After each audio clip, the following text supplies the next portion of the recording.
Dobrý deň prajem všetkým. Dneska by som rád predstavil model elektrickej lokomotívy od výrobcu Pico. Konkrétne sa jedná o tento model. To je 240 České dráhy, 5. etapa. Čo je zaujímavé na tomto modele, je to ozvučený model. A začneme teda najprv osvetlením, čo je tiež pozoruhodné. Osvetlenie samozrejme klasické.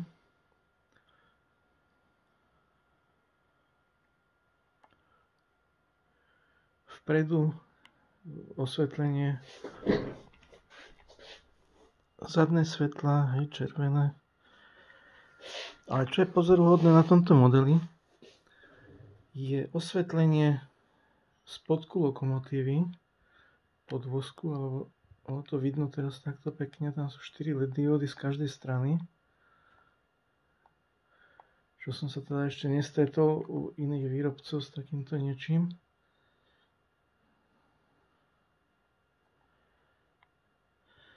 Ďalej máme osvetlenie kabíny.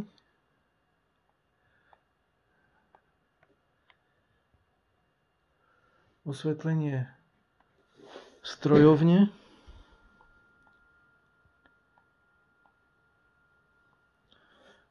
No a samozrejme zvuk sa zapína F1. Zvuk je tiež v celku veľmi vydarený.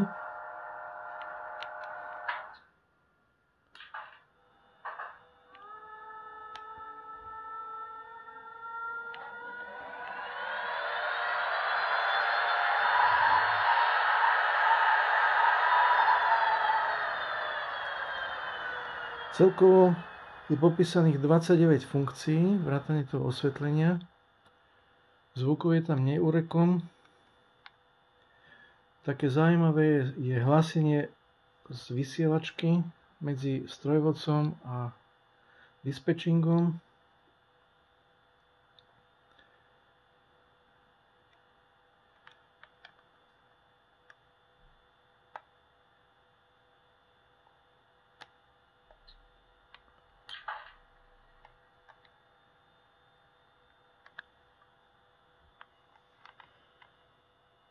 Takže Výbravčí propození narančím napřímo. Jo, zdravím tě, ahoj, prosím tě, sporen 314, jedem jednice, mašinka na 60, 204, mělo by to být na 306 koleji od 11. 314, 306 by mělo být 60. Ano, přesně tak. a druhé hlásenie. Já si vám pojedu v návěstí, jo? 314.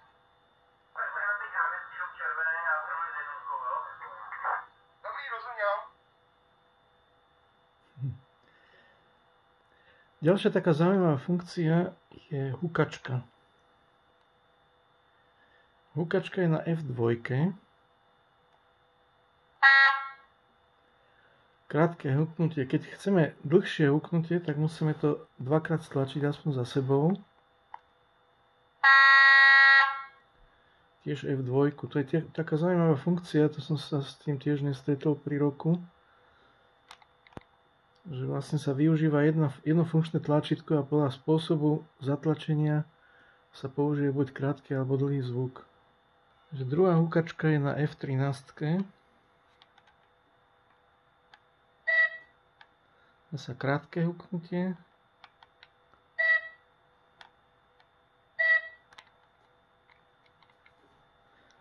A keď to viackrát za sebou stlačíme,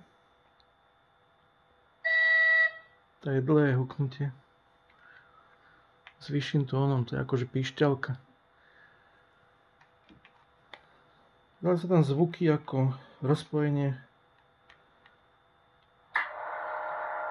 ventilátory,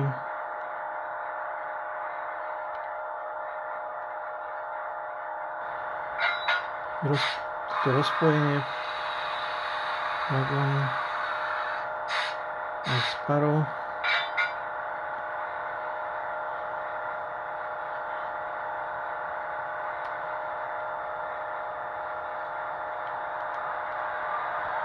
No. Ešte samozrejme reflektor.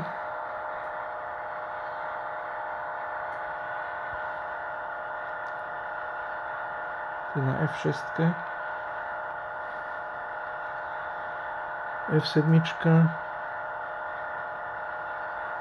Takisto ovláda aj reflektor, ale zároveň ovláda takto zmenu osvetlenia pri posune.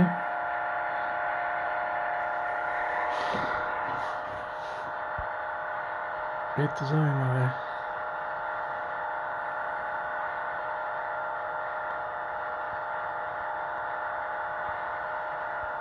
Ale druhé osvetlenie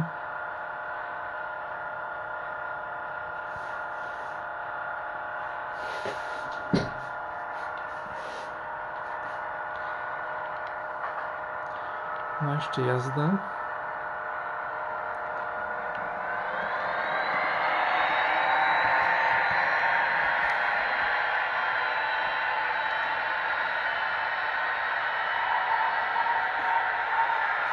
Tak. Niekto nedal rampy.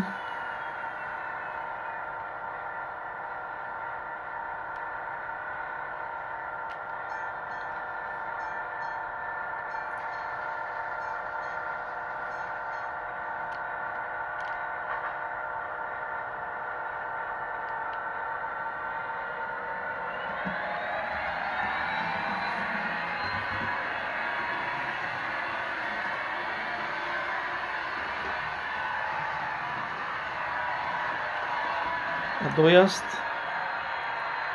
plynulý dojazd.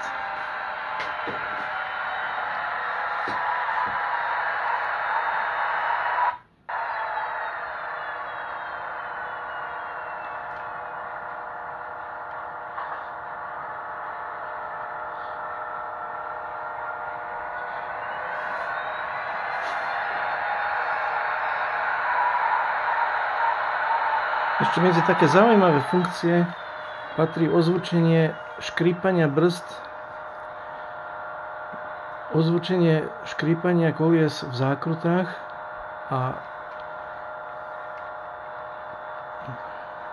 prerušované koleje, keď sú tak to buchotanie náprav na kolejniciach. Tieto funkcie sú až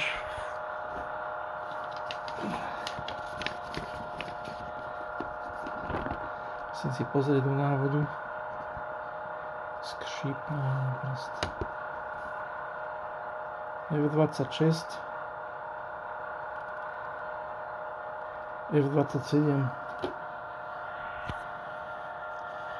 Aby sa dali využiť tieto funkcie, treba mať ovládač Multimouse s nainštalovaným posledným firmwareom.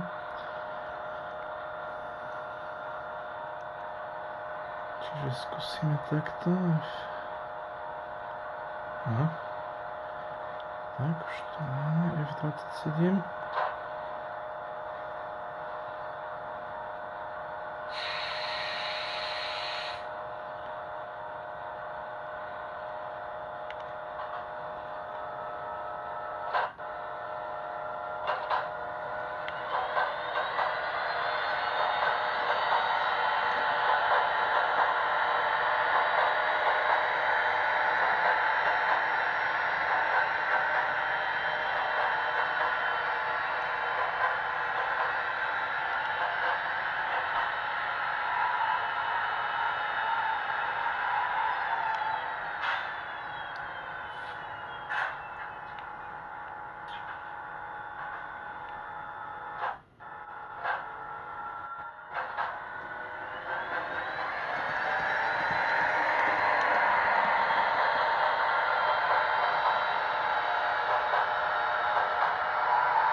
A to asi tak všetko z týchto popisov, čo som chcel ukázať, také zaujímavosti.